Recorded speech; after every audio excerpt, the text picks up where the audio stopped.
Mga pangyayaring nahagip ng kamera, mga insidenteng kailangang suriin at siyasatin. Walang ligtas, basta caught on cam. Mga kapuso, ngayon pong tag-ulan at baha sa maraming lugar, naglalabasan ng mga ahas. Caught on cam, kuha po ni Algin Madrid ng Cavite City. Kitang bit-bit ng dalawang lalaki isang ahas sa gitna ng baha. Ayon sa uploader, nakita raw ng kanyang mga kaibigan ang ulo ng ahas sa kanal sa may kalsada habang mataas ang baha. Kaya agad nila itong hinila at pinagtulungang buhatin. Dinala agad ng magkakaibigan ng ahas sa barangay para isurrender. Isang ahas pa nakita sa isa pang kanal. Diyan din sa lugar na yan. Agad din po itong hinuli ng mga kalalakihan at inilagay sa sako. Ito pa, caught on cam din. Mula po ito sa contributed video ng isang netizen sa GMA News na mataan ng isang ahas sa barangay San Isidro sa Parañaque naman po yan. Sa video, makikita mabilis sa pagkilos ng ahas sa gitna ng mataas sa baha. Ayon sa mga residente roon, umabot na lagpas taon naging baha sa kanilang barangay dala ng sunod-sunod na pag-ulan. Ito pa, caught on cam number 3 mula naman kay Joey Boy ng General Trias, Cavite. Ayan o, lumalangoy din po yung ahas sa tumaas sa ilog sa likod ng kanilang bahay. Ayon sa uploader, nahuli naman daw ng mga residente ang naturang ahas. Tanong siguro natin, ano nga ba ang gagawin kung bigla kang makakita ng ahas sa gitna ng baha? Kaugnay po niyan, makakasama natin Sid Brent Aurelio, isang veterinarian. Doc Sid, good morning. Morning po. Welcome, welcome. Bakit naglalabasan ng mga ahas tuwing ganitong panahon? Usually po lumalabas yung mga snakes po natin dahil lumalamig yung panahon. Naghahanap po sila ng warmer environment, mga mas dry na environment. Minsan din po dahil bumabaha, nagkakaroon ng tubig yung pinagtataguan nila. So maghahanap talaga sila ng mas makakatago sila na lugar. Isa pa, kapag bumabaha po kasi meron pong mga daga or maliliit na hayop na maaari nilang kainin, kaya sinusundan po nila sila. Kaya nakikita din po natin sila sa baha. Okay, nabanggit mo yung daga, etc. Yung mga ganyan karaniwan natin nakikita, ang instinct natin, nako, peste to o kalaban to, nakakatakot to, kailangan nating patayin. Tama ba yung instinct na yun, Doc? Bali yung mga daga po, nagdadala nga sila ng sakit. Yes. Yung mga snakes naman, sila yung kumakain kasi sa mga daga na to. So, Okay. natutulungan nila tayo na mabawasan yung mga incident ng mga sakit sa atin, mga leptospirosis. Yes. Kaya, mas maganda wag natin sana silang sinasaktan, yung mga animals. Mas maganda tumawag tayo ng authorities, mga DENR, BFP minsan, Yes. para tulungan tayo na i-relocate sila sa safer place. Ayun, again, dito na ako sa tanong na to, Doc. Ano ba ang dapat gawin?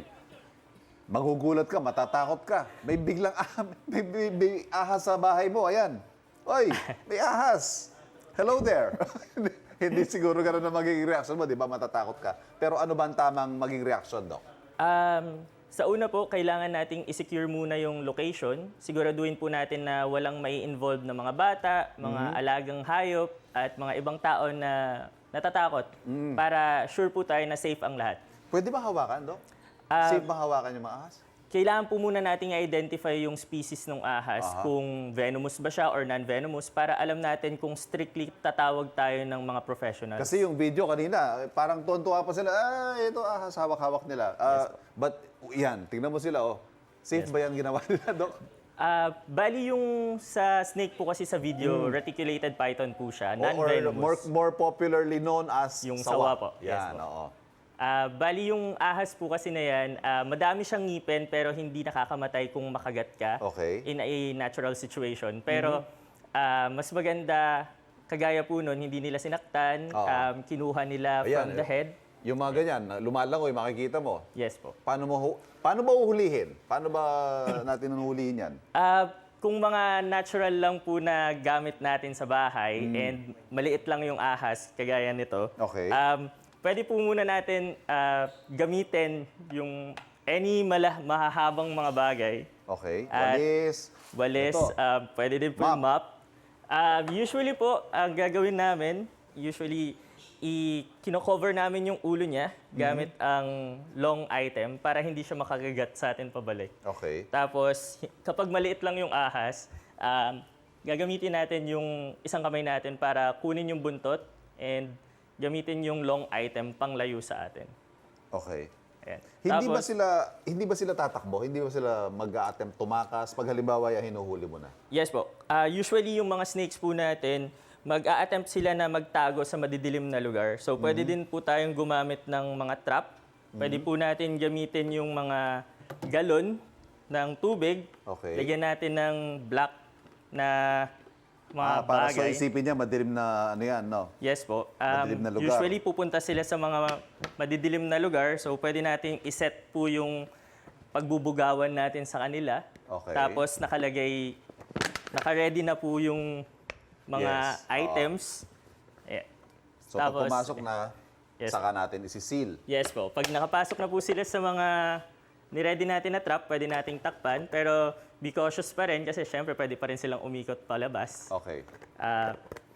Pwede din po, kapag hawak na natin, pwedeng may kasama tayo na maghahawak ng sako and kagaya dun sa video, ipinasok nila. Okay.